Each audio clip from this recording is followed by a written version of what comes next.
उत्तर भारत के एक शांत गांव नीलगांव में एक पुरानी हवेली थी जो वर्षों से वीरान पड़ी थी।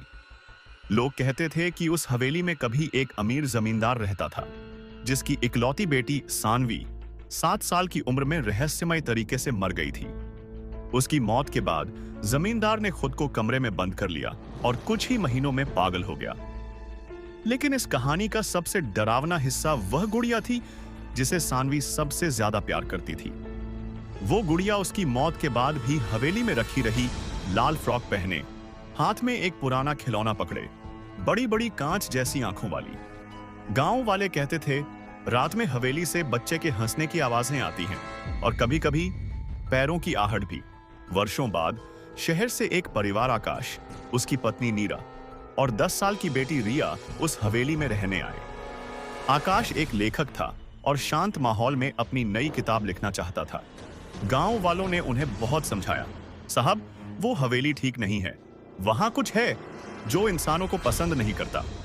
लेकिन आकाश हंसते हुए बोला, अंधविश्वास, मुझे शांति चाहिए, भूत नहीं। शुरू के 2 दिन सब कुछ सामान्य था, लेकिन तीसरे दिन रिया को हवेली के तहखाने में एक गुड़िया मिली, वही लाल फ्रॉक वाली, धूल से सनी, लेकिन उसकी आंखें अब भी चमक रही थी। मम्मा देखो, मुझे एक नई फ्रेंड मिली है, रिया बोली। नीरा ने गुड़िया को देखा और अजीब सी सिहरन सी हुई। ये बहुत पुरानी लग रही है, इसे वापस रख दो। नहीं, ये अब मेरी है, रिया ने जिद की।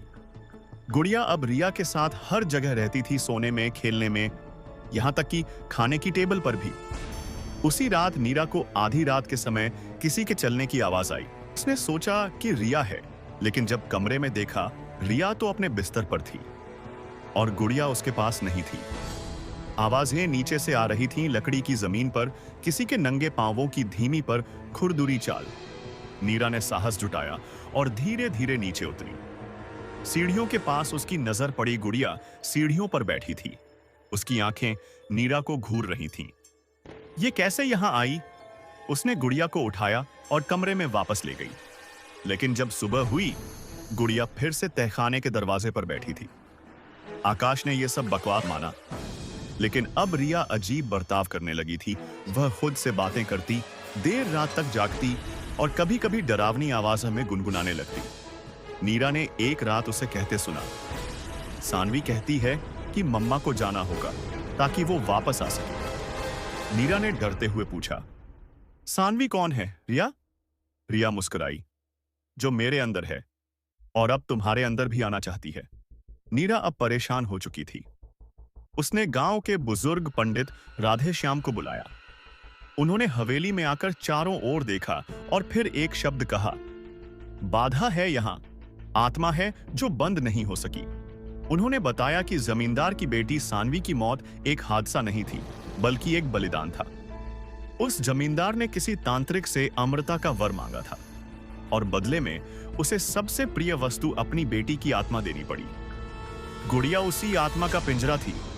पंडित ने नीरा से कहा कि अगर गुड़िया को नष्ट न किया गया तो अगला शरीर रिया का होगा या फिर किसी और प्रिय का। रात को उन्होंने हवन शुरू किया गुड़िया को आग में डालने के लिए, लेकिन तभी रिया की चीख सुनाई दी। वो कमरे में तड़प रही थी जैसे कोई उसके शरीर को तोड़ रहा हो। उसकी आंखें लाल हो चुकी थी। जलाओ, मैं यहीं रहूंगी, इसी घर में, इस शरीर में। गुड़िया को जैसे ही अग्नि में डाला गया, हवेली हिल उठी। खिड़कियां खुद ब खुद खुलने लगीं, दरवाजे धड़धड़ाने लगे और एक भयंकर चीख पूरे घर में गूंजने लगी। फिर सब शांत हो गया। रिया बेहोश हो गई। पंडित ने कहा, अब वो गई है, लेकिन पूरी तरह नहीं। आकाश अपने परिवार को लेकर हवेली से चला गया। वे दोबारा लौटकर कभी नहीं आए। लेकिन 6 महीने बाद एक नया परिवार उस हवेली में रहने आया। उनके साथ एक 7 साल की लड़की थी जिसका नाम सानवी था। जब उसने हवेली का दरवाजा खोला तो जमीन पर कुछ पड़ा था। लाल फ्रॉक में वही गुड़िया, बिल्कुल नई, बिल्कुल ताजा, और उसकी आंखें अब भी चमक रही थी।